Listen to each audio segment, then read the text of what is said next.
Bharani blogs మీ భరణి. ఈరోజు మనకి కిచెన్లో చూపించే వంటకం పచ్చి పులుసు. సమ్మర్ స్టార్ట్ అయ్యిందండి, ఎండలు దంచి కొడుతున్నాయి. మనకు మధ్యాహ్నం అన్నం తినాలనిపించదు, ఉదయం ఆకలి వేస్తుంటుంది. ఎన్ని రకాల కూరగాయలు చేసుకున్నప్పటికీ అన్నం తినాలనిపించదు ఎండల వల్ల. అయితే ఈ పచ్చి పులుసుతోటి మనం అన్నం తింటే చాలా సంతృప్తికరంగా మనం భోజనం తినొచ్చండి.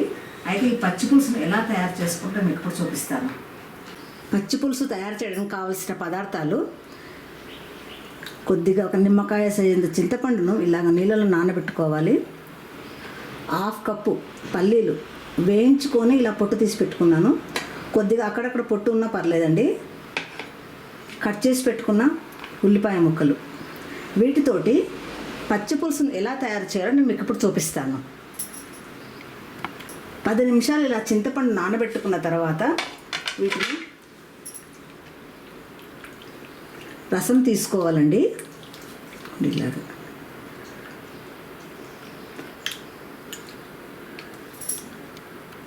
చింతపండు ఇలా రసం తీసి పెట్టుకున్నాను. ఈ పిప్పిని తీసేయాలి. అలాగే ఈ వేయించుకున్న పల్లీలను కూడా గ్రైండ్ చేసుకోవాలండి. ఇలా గ్రైండ్ చేసుకున్నాను. ఈ గ్రైండ్ చేసుకున్న పల్లీల పొడిని ఇందులో వేసుకోవాలి. ఒక చిన్నపాటి బౌల్ తీసుకొని ఇందులో వేసుకోవాలి.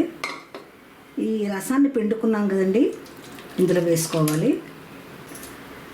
రుచికి సరిపడా ఉప్పు వేసుకోవాలి. ఇవన్నిటినీ ఇలా ఈ చింతపండు రసంలో ఇలాగ అన్నీ కలపాలి. పల్లీల పొడి వేసుకుంటే చింతపండు రసం చిక్కబడుతుంది. పల్లీల బదులు నువ్వులు కూడా వేసుకోవచ్చండి, అది కూడా చాలా బాగుంటుంది. ఇలా ఈ పల్లీల పొడి మొత్తం ఈ చింతపండు రసంలో కలిసేటట్లుగా ఇలాగా కలుపుకోవాలి. ఇలా పల్లీల పొడి మొత్తం ఈ చింతపండు రసంలో కలిసిపోయింది. దీంట్లో మనం ఇప్పుడు సరిపడా నీళ్లు పోసుకోవాలి. చూడండి,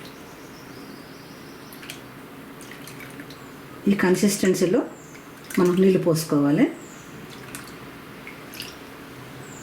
ఇంకా కొద్దిగా అండి, ఇలా ఉండాలి.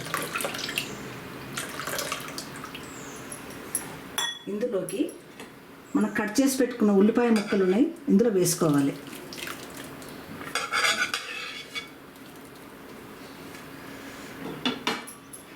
ఈ ఉల్లిపాయ ముక్కలు పల్లీల పొడి ఇందులో బాగా కలిసిన తర్వాత దీనిలోకి పోపు పెట్టాలి. పచ్చి పులుసులోకి పోపు పెట్టడానికి ఒక చిన్న పాత్రను తీసుకొని ఇలా స్టవ్ మీద పెట్టుకొని ఇందులో ఒక 2 టేబుల్ స్పూన్ల ఆయిల్ వేసుకోవాలి.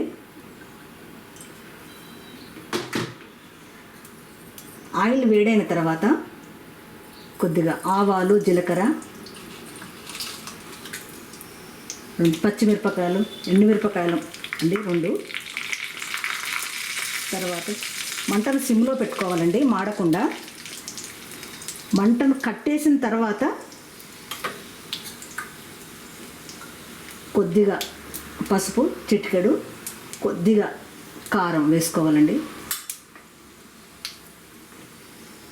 బాగా వేడైనాయి. ఇప్పుడు స్టవ్ ఆఫ్ చేసుకోవాలి.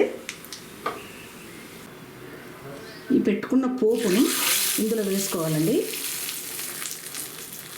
పోపు పెట్టిన తర్వాత కొద్దిగా 1/2 టేబుల్ స్పూన్ బెల్లం వేసుకోవాలండి. ఇది ఆప్షనల్, మనం ఇష్టం ఉంటే వేసుకోవచ్చు, లేకపోతే లేదండి. అంటే బెల్లం వేసుకుంటే కొద్దిగా టేస్ట్ వేరే రకంగా ఉంటుంది, కొంచెం చాలా టేస్ట్గా ఉంటుందండి. అది మీ ఇష్టం. బెల్లంకి బదులు కొద్దిగా షుగర్ కూడా వేసుకోవచ్చండి. షుగరు బెల్లం లేకుండా ఇలా మామూలుగా తిన్నా కూడా చాలా టేస్టీగా ఉంటుందండి ఇది పచ్చి పులుసు. అంతే అండి, ఎంతో రుచికరమైన పచ్చి పులుసు తయారయ్యింది. ఇది అన్నంలోకి చాలా బాగుంటుందండి. ఇప్పుడు సమ్మర్ కదండి, మనం ఏ వెజిటబుల్స్తో తిన్నా కూడా అసలు తినాలని అనిపించదు. ఈ ఒక్క పచ్చి పులుసుతోటి మనం అన్నం తిన్నామనుకోండి, కడుపు చల్లగా ఉంటుంది. చూశారు కదండి, ఎంతో సింపుల్గా తక్కువ ఇంగ్రీడియంట్స్తో పచ్చి పులుసు ఎలా తయారు చేసుకున్నాను. నేను చేసిన విధంగానే మీరు కూడా ఒకసారి ట్రై చేసి చూడండి. ఎలా వచ్చిందో కామెంట్ బాక్స్లో చెప్పండి. మరో వీడియోతో మళ్ళీ కలుద్దాం. అంతవరకు బాయ్ ఫ్రెండ్స్.